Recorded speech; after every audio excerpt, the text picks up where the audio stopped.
Ladies, gentlemen, and colleagues. I love that non-binary term, colleagues. That was not meant to be non-binary. That was meant to suggest that they're neither ladies nor gentlemen. Colleagues are neither of the above. All right, so we return with Erin Gordon. She's the Associate Director of Loans and Exhibitions at the Art Institute of Chicago and leader of Popular Arts Conference for some years, I'll just say. Also, herself. For 1 year, how about that? And she'll be speaking on symbolism, foreshadowing in the Museum of Great Britain in Black Panther. Thank you. Thanks.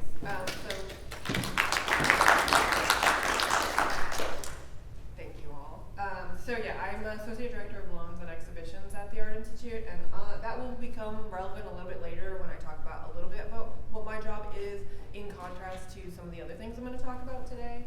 But we're going to be looking at the Black Panther movie from 2018, the first one. If you haven't seen it in a while, I'm going to show a clip that kind of will refresh your memory. So lighting design, set decoration, wardrobe, these are all tools that are used by production designers to support the narrative, establish the location, convey visual information about characters in the story, without having this like clunky exposition, right? The overall effect of these elements is often really subtle, even subliminal in some cases, yet each of these elements are chosen by a film director or the director of photography to serve a specific purpose. Works of fine art are no different, and they also come with their own ascribed symbolism and associated iconography. So when they are used in films, they function as important elements of like foreshadowing in some cases. They also provide really valuable insight when they're included as part of the set design in the background. The museum scene in Black Panther from 2008 is a rich example of this, in which the African masks in that museum scene that are in this imaginary Museum of Great Britain also play very significant roles. This presentation rather, is an excerpt from a larger paper investigating the link between fine art and supervillains, whereas many villains in the Marvel universe and other superhero properties are associated with works of art as both a token of wealth and as a visual signifier of like power and prestige. The art in the museum space in this film has serves a definitively different purpose in Ryan Coogler's film Black Panther. By contrast, the film the fine art rather, is meant not to be read as a status symbol, but rather as a symbol of colonialism and oppression. So if you haven't seen the film in a while, or just want to see it again, we're going to watch this clip. It's like 3 minutes. Hopefully it'll have some sound.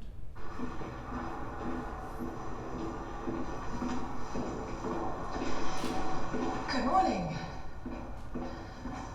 How can I help you? I'm just checking out these artifacts. You tell me you're the expert. You could say that. They're beautiful. Where's this one from? The Bobo Ashanti tribe, present-day Ghana, 19th century. For real?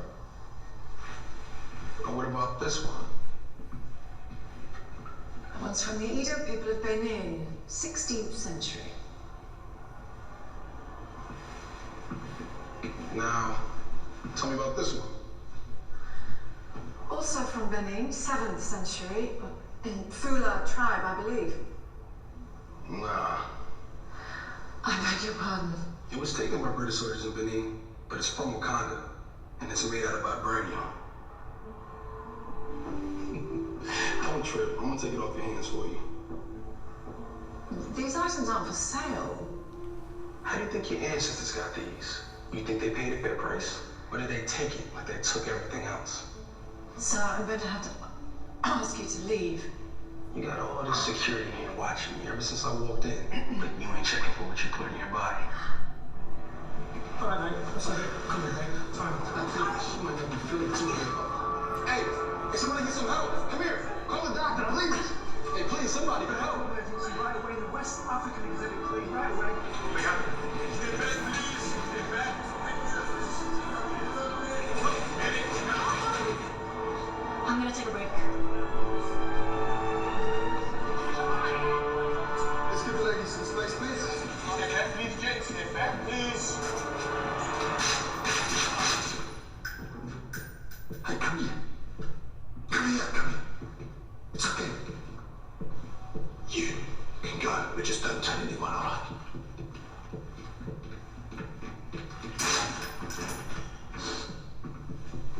Bro, why you ain't just shit right here? Because expected to lead the crime scene more spread out.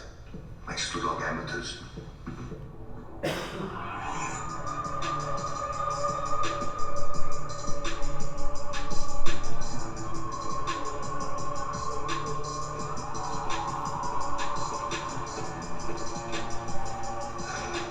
then, let's see if you know what you're talking about.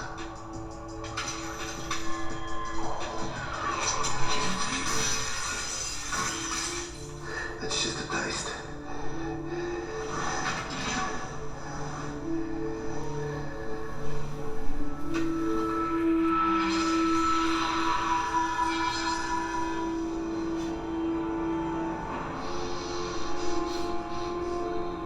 You're gonna be rich, boy. You better sell that quick. Yeah, it's already sold. Whatever you try, the condoms will probably show up. Well, that'll make my day. I could kill two birds with one stone.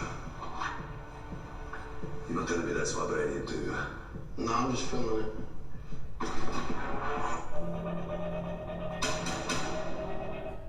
Alright. So there's a lot to unpack in this scene. There's supposed to be a still shot there. Hang on. Okay, whatever. There's a lot to unpack in this scene. A lot of stuff that I'm not going to talk about today, like why does she have a copy in the gallery, or the fact that casework is now made of glass so it wouldn't shatter that way. There's a lot. Also, the floating mounts. That's crazy. Nobody does that. But all of that is irrelevant to the rest of this paper. The scene opens on a wide shot of Eric Kilmonger, played by Michael B. Jordan, and adorned in fashionable street clothes, standing alone in the West African Art Gallery with not one but three guards keeping an eye on him. When the harried white museum curator greets Eric in the gallery, he asks her to tell him about some of the objects, which she identifies as a 19th century mask from the Bobo Ashanti tribe in present-day Ghana, and a 16th century Edo mask from Benin. While Ghana and Benin are neighboring countries, it is worth noting that these masks are from disparate tribes from different time periods. This display methodology is completely antithetical to most typical museum practice. It's much more common for museums to group objects of different eras together by culture, so that you can observe an evolution of style or craftsmanship of a particular culture or community, such as these Indian sculptures of Ganesha that are shown over the course of several centuries. One can study the evolution of technique, materiality, complexity, and style by examining how depictions of a similar subject matter transform over time. Another display methodology is to group objects of the same time period but different cultures together. In this way, one can compare similarities and see the distinct variances between techniques, approaches, and styles utilized by divergent or diasporic cultures in different areas of the world. One such example are these 17th century sculptures of Buddha from 3 different countries, where the previous slide examined changes over time. By comparing the same subject matter created by artists of the same time period, but from different areas, in this case from India, southern Cambodia, and Thailand, we can observe changes in style and form through depictions of the similar subject. Notice how, although the pose is the same in all 3 sculptures, the modeling of the dress and the size and position of the headpiece are noticeably different, and the facial structure of the Buddha has also been altered to more closely reflect the respective culture who created the sculpture. Meanwhile, the display case in Black Panther is nonsensical. With all of that said, to have objects in the same case from different tribes and different time periods, it's completely illogical. By choosing to display these objects inside of the same case puts them in direct conversation with each other, but it makes no logical or dialectical sense. While this may have been an oversight by the set deck, I don't think so. I contend that it serves an important purpose. As a director, Ryan Coogler is very deliberate in his choices of what to include within the frame, and I don't think it's a stretch to interpret these creative decisions as intentional symbolism and critique of colonialist collection practices, as I will show very soon. Bringing this to the real world, this is quite a dated tweet, but when I put this presentation together, it had just happened. So this is right after the movie came out. This is a tweet from Museum Hue, which is an online advocate for diversity within the museum sphere. And the tweet reads, "Great Britain was the granddaddy of colonization and plunder. Why aren't we constantly challenging the problematics of these objects in British museum collections? How do we decolonize museums and repatriate African, Indigenous, and Asian artifacts?"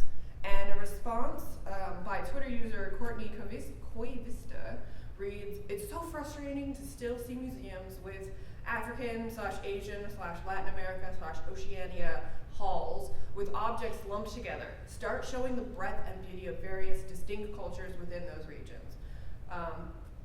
This culturally insensitive presentation really reflects the tendency of European and, let's be honest, white American curators to consider all non-Western societies as one homogeneous unit, one homogeneous monoculture.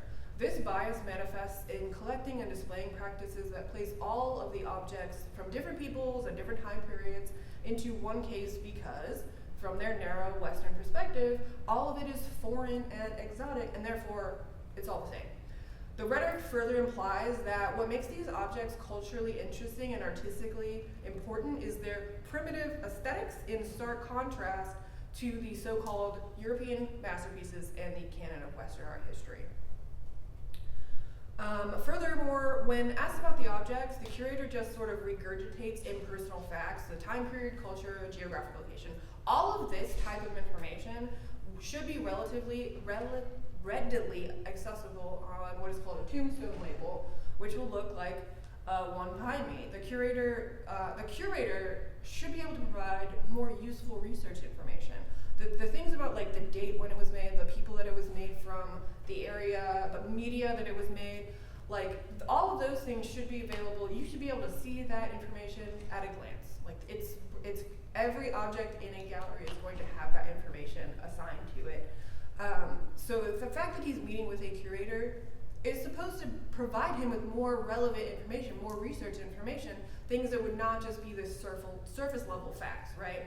And so instead, she gives him details that are very detached, very scientific, but totally removed from context. And that's primarily what separates curators from other museum departments. I work in registration, which I facilitate loan agreements and shipping logistics, which is a very kind of removed process.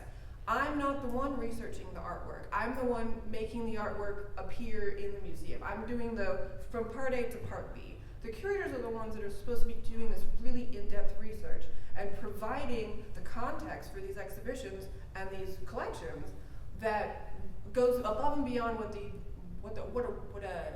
layman would know, right? And you know this curator should know the region it comes from, what techniques the artists use.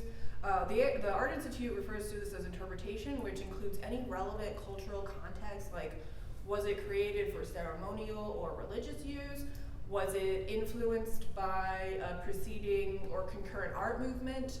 And then in the global context, like what was going on in the world at the time? Was it a time of suffering? Was there a famine? Was there a war? Was there a plague? Was it made during the Holocaust? Like all of these relevant details reveal information about an artwork that may not be contained in the visual framework of the piece, but are necessary to fully appreciate and understand the work. Typically objects that have a functional use, like a spear or an axe or a staff, like with this one, they're included in an art museum context because they contain decorative aspects, or ornamental carvings, embellishments such as stones or pigments, or beadwork, which indicate that it is ceremonial or culturally significant and are not just an implement or a tool that you would be, used and discarded, right? Somebody has taken the time and care to add these details to make it attractive or unique. Because otherwise, objects like mass weapons would be housed in ethnographic museums or cultural heritage sites or natural history museums. But this is an art museum, so we're supposed to be considering these as art objects, and yet that is not how she's treating them when she speaks about them. Colossal art museums such as the Louvre in Paris, the British Museum, and even the Art Institute of Chicago, where I work, are viewed as organizations of cultural authority and influence. The Louvre in particular has undergone several reinstallations over the course of its long history, and while Western art has remained a constant in its collection, arts from Africa and other French colonies were often excluded from exhibition at the museum. Instead, African objects were housed in alternative spaces. They actually built separate museums just to house the African art. Or they were, relegated to museums of natural history or ethnographic museums where the artistic merit of these objects were downplayed and instead contextualized as evidence of the culture's simplicity in contrast to the technological advances attributed to the West. As such, what these mega museums decide to display and therefore codify what is or is not art has broader political ramifications. By separating or excluding African art from the rest of their fine art collections, institutions like the Louvre have been criticized for marginalizing and ghettoizing cultures outside of Europe. Furthermore, when they are displayed in art museums like the one in Black Panther, non-Western objects are often relegated to their own separate wing, far away from the tourist attracting work of the Western masters. This is a floor plan of the Art Institute of Chicago, and you can see we've got a whole wing that's just non-Western art. And we don't call it that, but it's just this one kind of wing town to the left-hand side. Everything further than that is going to be American and European art, which it doesn't say that, does it? It says, well, it might say American arts of the Americas, which also includes Native American art. But modern art, the modern art, modern contemporary art is not separated by region. In 2000, the Pavilion des Sessions opened to display art from Africa, Asia, Oceania, and the Americas within the Louvre. This problematic curatorial decision subscribes to a separate but equal approach to display and advances in historical practice, which deems the artistic traditions of non-Western cultures to be of inferior quality, worth, and significance. As such, I believe Kilmonger's exchange with the patronizing curator is a deliberate critique of the politics of museum collection and display. This scene also vocalizes criticism regarding the way that cultural objects are regularly displayed in a sterilized white box gallery environment. Rather than creating a neutral setting as intended, this contemporary curatorial practice in turn divorces, isolates, and decontextualizes the intended purpose of the object, often whitewashing any cultural significance in the process. This very practice is echoed by the way we are introduced to Kilmonger, alone in the gallery, surrounded by the oppressive whiteness of the gallery walls, facing the African weapons displayed devoid of any cultural context, not unlike the way he, a weapon unto himself, as his chosen name would suggest, was exiled from his homeland and surrounded by institutional whiteness during his educational career at MIT. This is racial makeup of MIT. In this way, the Fine Art Museum in Black Panther can be read as a symbol of colonialism and oppression. Although it was filmed at the High Museum in Atlanta, Georgia, the scene takes place in this fictional museum of Great Britain. And it's fictionalized because the real British Museum would not give them the rights to use their name. This museum obviously does not exist in real life, but it's a stand-in for the real British Museum, which, like the Louvre, has a very long controversial history of unethically acquired art through stealing, plundering, and other dubious colonialist practices. More recently, the British Museum has been subject to public criticism demanding that the museum be held accountable for its questionably sourced collection, and has subsequently been involved in numerous repatriation projects to reluctantly return those looted objects to the cultures from which they were stolen. Kilmonger stresses this fact when he corrects the curator's misidentification of the Wakandan weapon, saying it was taken by British soldiers in Benin, but it's from Wakanda. And when she informs him that the objects are not for sale, he replies, how do you think your ancestors got these? Do you think they paid a fair price, or did they take it like they took everything else? The film culminates, right, with this exhilarating face-off between Black Panther and Kilmonger, who ends up mortally wounded. And as the king of Wakanda, T'Challa urges his cousin to surrender and let them heal, but Eric refuses, adamantly stating, "Bury me in the ocean with my ancestors that jumped from ships because they knew death was better than bondage." While this was a standout quote for the end of the movie and fully encapsulated Killmonger's political philosophy, I also contend that it was meant to pay homage to the Igbo landing of 1803, wherein 75 Igbo captives led a successful mutiny and managed to take control of the ship, the Wanderer. When they ran aground off the Georgia coast, the group refused to be recaptured, and they chose instead to march into the marshy waters together, choosing a mass suicide rather than to allow themselves to become enslaved. And this is not a stretch, and I'll show you why. This powerful legend of resistance is also relevant because it ties back to the museum scene, which ends, as we saw, with Kilmonger taking the Wakandan weapon and a jackal mask, which he says he was just feeling it. The jackal mask is actually, it looks to be a ceremonial type of mask called Mbediki, which originates from none other than the Igbo tribe of present-day Nigeria. This makes the mask itself a piece of foreshadowing, hinting at Kilmonger's eventual fate and dying words at the end of the film. Furthermore, the mask itself is designed as a reminiscent of the mask that he wears in the comics. Thus, it serves this dual purpose as not only a nod to the legacy of the character, as well as narrative foreshadowing. In conclusion, the museum scene plays a complex role in the Black Panther film. Its use of visual metaphor, cultural heritage objects, and works of art convey information visually that would otherwise be very difficult to translate into words or spoken dialogue. Furthermore, the African masks and weapons themselves function as powerful symbolism and clever foreshadowing, hinting at the character's inevitable demise. And finally, the museum setting itself provides essential social commentary and criticism of colonialist practices that remain in effect today. Thank you.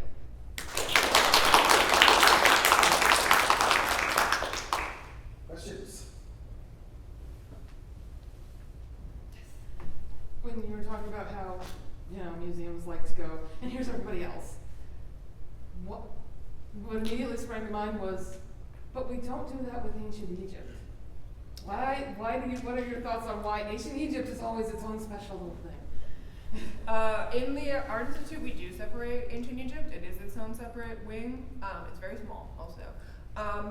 The short answer is white supremacy. The European masters, because the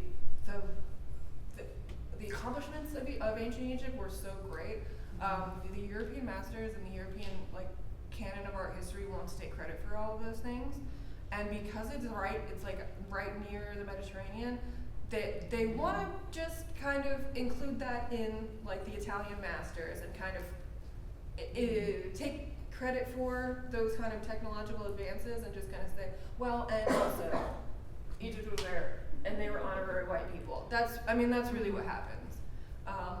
It's difficult. A lot of art museums will not include Egyptian art because so much of it is. It's very difficult to get it into America now. The stuff that we have in the Art Institute has been a museum since the 1890s, so the Egyptian stuff that we have is very, very old. But it is the trade in and out of Egypt for those types of objects is very, very regulated. So, yeah, it's complicated, but that's why. I'll just piggyback on that, just Sure. to say too that Egyptians, at least in American classification system, for the longest time have been categorized as white, Right. and so it just carries over into the way that we politicize Egypt, and for the very same reasons I think that you've stated. We want to take ownership. Yeah, but not too much, right? Because they Just were enough. they were also relegated as that's where the term gypsy comes from, right? So there's also like a hint at, well, we want to take credit for the art and the stuff that you made, but we also want to, like, don't get too comfortable. Mhm. You're still an outsider. Mhm. So, yeah. Can I ask a, Sure. this question is really intended for you to rant, Yeah, great. but I want to hear an intelligent rant on this. So, museum heists are a cliche in film. If you think about it, that was an idiotic museum heist. There was no smart part of that at all. They brought the curator out there just to kill her. Like, there was no, and there were plenty of other people left alive there. Yes. So She you was know. a distraction though, because that was the whole thing. It's like her falling down made everyone look at her and Yeah. not at the Didn't have to be her. EMTs. No, Could've it been did not anybody. need to be her. I But, think. but there's all this stuff going on. So I want you to rant. Just tell us, as someone who works in museums, what museum heists in movies make you the most enraged that you can rant to us about? I think a lot of them are like just way over the top. Like, if you ever see like Mission Impossible where they have like all the lasers and stuff, like museums don't have that. Like we've got motion Don't sensors. have lasers. We've got. So like watching this one though is like the casework that if a case was that big and made of glass, it would be so heavy you would not be able to lift it over the objects. So like right there, that just always makes, and also like if it shattered, it would damage the objects. So like that kind of stuff is the thing that makes me upset. Is like he didn't need to do the hand thing. Like you could just, it's held together with 2 security screws. You can just unscrew that, take the lid off. You don't have to do all that. I will say, the one that I find the most interesting, this is the opposite of your question, but the one that I found the most interesting is the one in Tenet when they are in the Freeport, because that is actually having that gas suppressant system where you have to hold down. Sorry, my alarm's going off. Where you actually have to hold down the button so that the gas doesn't come into the room and suck all the air out. That's real. I have one of those at my museum. So like literally it was like, if you hear this alarm go off, you need to get out because there will be no oxygen left in this room.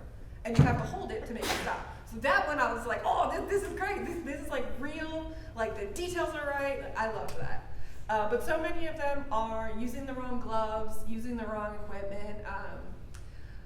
Like the officers, the security guards that we have, that most museums have, are paid minimum wage. They are not going to risk their lives for any artwork. And they even tell you that when you work at a museum. This is all insured.